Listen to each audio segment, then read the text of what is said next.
عَمَّ يَتَسَاءَلُونَ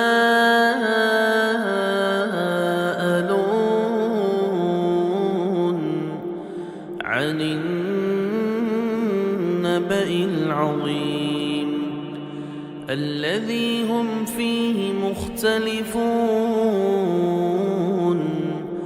كَلَّا سَيَعْلَمُونَ ثُمَّ كَلَّا سَيَعْلَمُونَ. அஸ்ஸலாமு அலைக்கும் வரஹ்மத்துல்லாஹி வபரகாத்து. அன்பிற்குரிய சகோதரர்களே, நம்முடைய வாழ்க்கையில் நாங்கள் பலவிதமான உதவி ஒத்தாசைகளை மனிதர்களுக்கு செய்து கொண்டிருக்கிறோம். நம்முடைய சக்திக்குட்பட்ட விதத்தில் பலவிதமான உதவிகளை செய்து கொண்டிருக்கிறோம். அப்படி மற்றவர்களுக்கு நாங்கள் செய்கின்ற உதவி, அடுத்தவர்களுக்கு உதவிகள் தேவைப்படுகின்ற நேரத்தில் நாம் செய்கின்ற உதவிகளுக்கு தான் தானம் என்று சொல்வார்கள். நாங்கள் அவர்களுக்கு ஏதாவது ஒரு உதவியை செஞ்சு தானம் வழங்குகிறோம் என்று சொல்லுவோம். ஆசிரியர்களை பொறுத்தவரையில் மாணவர்களுக்கு ஞான தானம் வழங்குவார்கள், ஞானத்தை தானமாக கொடுப்பாங்க. அதே போன்று நாங்கள் ஏழைகளுக்கு உணவு கொடுப்போம், பசித்தவர்களுக்கு உணவு கொடுப்போம், அது அன்னதானம் என்று சொல்லுவோம். இப்படி பலவிதமான தானங்கள் உலகத்தில் இருக்குது. இந்த எல்லா தானங்களிலும் எதிர்பார்க்கப்படுவது தேவையுள்ள ஒருவருடைய அந்த தேவை பூர்த்தி செய்யப்படுவது தான். ஆனால் உலகத்தில் விலை மதிப்பே இல்லாத மிக மிக உயர்வான புனிதமான ஒரு தானம் இருக்கும் என்று சொன்னால் அது இரத்த தானம் தான் என்பதில் யாருக்கும் மாற்று கருத்து இருக்க முடியாது. ஏனென்று சொன்னால் நம்முடைய உடலில் முக்கியமான 5 உறுப்புகள், குறிப்பாக மூளை, இதயம், நுரையீரல், கல்லீரல், சிறுநீரகம், இந்த 5 உறுப்புகளும் தான் ஒரு மனிதனுடைய உடல் ஆரோக்கியத்தை சீராக வைப்பதற்கு, அவனை சீராக இயங்க வைப்பதற்கு அடிப்படையாக உதவுகின்ற உறுப்புகள். ஆனால் என்னதான் இந்த முக்கியமான 5 உறுப்புகள் இருந்தாலும் நேரடியான ஒரு உறுப்பாக இல்லாமல் ஒரு திரவ உறுப்பாக இயங்கக்கூடிய ஒன்றுதான் இரத்தம் என்பது. இரத்தம் இல்லாட்டி எதையுமே பண்ண முடியாது. அவ்வளவு முக்கியமான ஒன்று ஒரு மனிதனுடைய வாழ்க்கையில் இரத்தத்துக்கு அவ்வளோ ஒரு முக்கியத்துவம் இருக்கிறது. இந்த இரத்தம் என்பது பல சந்தர்ப்பங்களில் நாம் இழந்துருவோம். ஆபத்துகள் வரலாம், விபத்துகள் வரலாம், பலவிதமான நோய்கள் வரலாம். அந்த நேரத்தில் நம்முடைய உடலில் இருக்கக்கூடிய இரத்தங்களை நாங்கள் இழந்துருவோம். அப்படி இழக்கும் பொழுது அப்போ அந்த இரத்தம் இன்னொருத்தர்கிட்ட இருந்து பெற வேண்டிய அந்த தேவைக்கு நிர்பந்தத்துக்கு நாங்கள் தள்ளப்படுவோம். அப்படி தள்ளப்படுற நேரத்தில் தான் இரத்தத்தோட பொறுமதி விளங்கும். அந்த நேரத்தில் நம்ம ஜமாத்தை தொடர்பு கொள்வார்கள். எங்களுக்கு ஏபி பாசிட்டிவ் வேணும், ஏ நெகட்டிவ் வேணும், பி நெகட்டிவ் வேணும், அது வேணும், இது வேணும். ரத்தத்தில் 8 வகை இருக்குது. ஏ என்ற ஒரு வகை, பி என்ற ஒரு வகை, ஏபி என்ற ஒரு வகை, ஓ என்ற ஒரு வகை, நெகட்டிவ் பாசிட்டிவ் வகை 8 வகையில் வரும். இது எதையாவது ஒன்று கேட்பாங்க. நாங்கள் விளம்பரம் போட்டு நம்முடைய சகோதரர்களுக்கு தகவலை கொடுத்தோன்னே சகோதரர்கள் வாலண்டியராக சில பேர் இருக்கிறாங்க. எப்போ ரத்தம் கேட்டாலும் அவன் 4 மாதத்துக்கு ஒரு முறை தான் ரத்தம் கொடுக்கணும். அவன் எத்தனை மாதத்துக்கு ஒருக்க கொடுக்குறாரு தெரியும், எப்போ கேட்டாலும் போயிட்டு ரத்தம் கொடுத்து வருவாங்க. வாலண்டியராகவே போயிட்டு கொடுத்து வருவாங்க. அவ்வளோ ஆர்வமாக இந்த பணியில் ஈடுபடக்கூடியவங்க இருக்கிறாங்க. இப்போ இந்த ரத்தம் தேவைப்படுற நேரத்தில் காசுக்கு அந்த ரத்தத்தை வாங்க முடியுமா? முடியாது. சில பேர் காசுக்கு விற்க தான் செய்கிறான். ஆனால் அது நீங்கள் நினைக்கிற மாதிரி இல்லை, சாதாரண ஒரு நிலையில் பெற்றுக்கொள்ளக்கூடிய ஒன்று இல்லை. கெஞ்சி கூத்தாடி உன் ரத்தத்துக்காக காசு தர்றேன்ட்டு அவனிடம் மன்றாடி தான் அதை எடுக்க வேண்டிய நிலை இருக்குது. அப்போ இந்த ரத்தம் என்பது ரொம்ப தேவைப்படுகின்ற, குறிப்பாக பெரிய அளவிலான அறுவை சிகிச்சைகளுக்கு கிட்டத்தட்ட 4 பாட்டில் ரத்தம் தேவைப்படும்.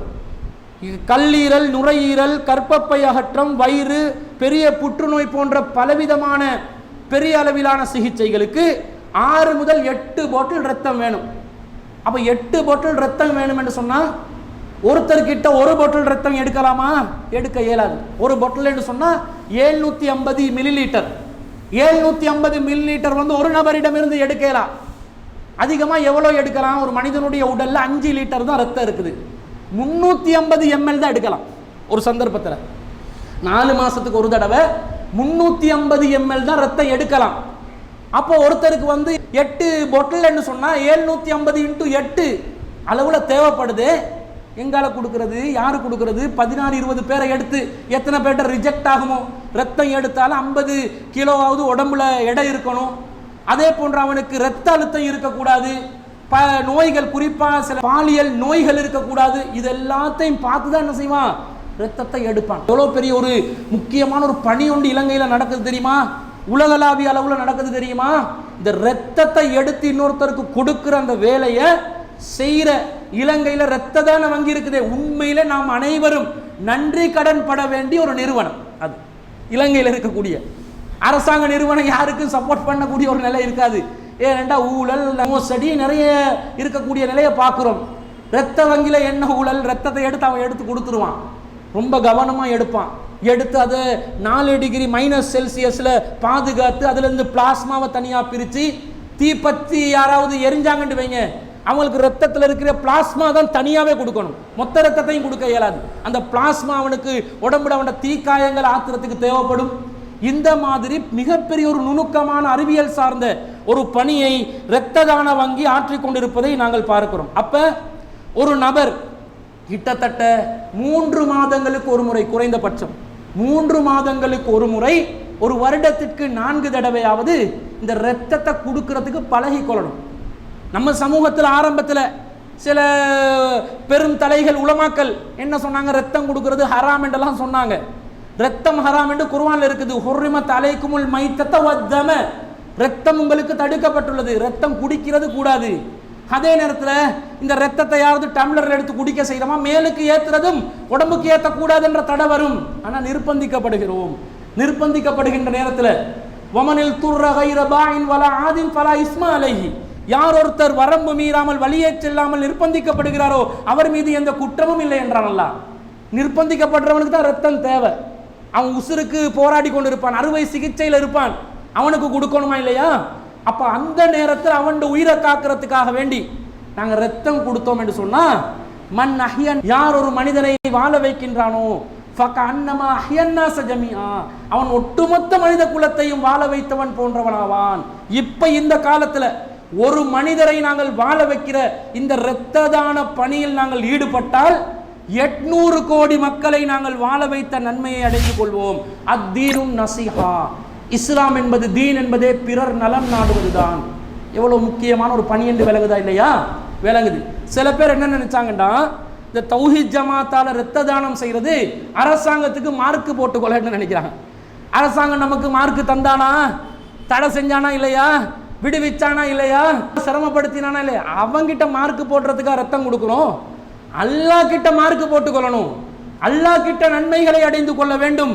ஒரு உயிரை வாழ வச்ச நன்மையை மறுமையில அல்லாஹ்விடத்தில் நாங்கள் அளவில்லாத அளவில் நாங்கள் பெற்றுக்கொள்ள போகிறோம். அதுக்காக வேண்டி இந்த இரத்த தானத்தை நாங்கள் வழங்க வேண்டும். அப்படி வழங்கினா நாங்கள் ரத்தம் கொடுத்த 3 நாளைக்குள்ள அந்த 350 ml எங்களோட உடம்புக்கு வந்துடும். 3 நாள் தான், 3 நாளைக்குள்ள வந்துடும். இயல்பா இயங்க ஆரம்பிச்சிடலாம். அந்த நாள் மட்டும் இந்த பாரங்களை சுமக்கக்கூடிய வேலைகள் செய்யக்கூடாது, ரொம்ப ஓவரா டயர்ட் ஆகிடக்கூடாது. இதை தாண்டி நம்முடைய உடலுக்கு எந்த பாதிப்பும் வராது, புது ரத்தம் உருவாகும். அந்த புது ரத்தத்தில் நமக்கு ஹீமோகுளோபின் புத்துணர்ச்சியை நமக்கு ஏற்படுத்தும், தேக ஆரோக்கியத்தை ஏற்படுத்தும், நல்ல திடகாத்திரமாக இயங்கக்கூடிய அந்த சக்தியை நமக்கு அது பெற்றுத்தரும். இப்போ நமக்கு அதில் ஒரு நன்மை இருக்குதா இல்லையா? உடம்புல அளவு கடந்த நிலையில் இருக்கக்கூடிய இரும்பு சக்தி அப்படி குறைச்சி பேலன்ஸ் பண்ணி கொடுக்குது இரத்த தானம். அப்ப நீங்க ஒவ்வொருவரும் 3 மாசத்துக்கு ஒரு தடவையாவது, 4 மாசத்துக்கு ஒரு தடவை கொடுக்கறது ரொம்ப ஸ்டாண்டர்டான முறை. 3 மாசத்துக்கு ஒரு தடவையாவது கொடுத்தீங்கன்னு சொன்னா அது உங்களோட ஆரோக்கியத்துக்கு எந்த பிரச்சனையும் வராமல் ஆரோக்கியத்தை மேன்மைப்படுத்தக்கூடிய விதத்தில் அமையும். அதற்காக வேண்டி நம் ஜமாத் சார்பாக ஒவ்வொரு கிளைகளிலும் இரத்த தானம் நடத்துகிறோம். தலைமையகம் சார்பாக அல் மத்ரசத்துல் மாமூர் அல் இஸ்லாமியா என்ற நிறுவனத்தோடு இணைந்து கொண்டு நாளைய தினம் இன்ஷா அல்லாஹ் கொழும்பு மாளிகாவத்தை மன்சில் மண்டபத்தில், கெத்தாராமக்கு அருகாமையில் இருக்கக்கூடிய ஒரு மண்டபம், அதில் காலையில் 9 மணி முதல் மாலை 4 மணி வரை இரத்த தான முகாமோடு நடத்த இருக்கிறோம்.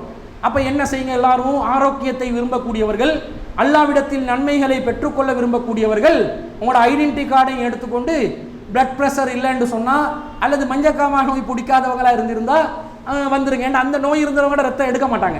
அப்படி இல்லாமல் புற்றுநோய் இல்லாதவர்களாக இருக்கணும். இந்த எய்ட்ஸ், HIV போன்ற வைரஸ் தொற்றுக்கள் உங்களுக்கு வந்திருக்க கூடாது. அப்படி இல்லாத நிலையில் இருப்பவர்கள் தான் அதிகமாக நிற்பார்கள். அவங்க வந்து உங்களுடைய இரத்தங்களை வழங்கி நீங்கள் அல்லாஹ் கிட்ட பாயிண்ட்ஸ் போடுறதுக்கு வாங்கன்றோம்.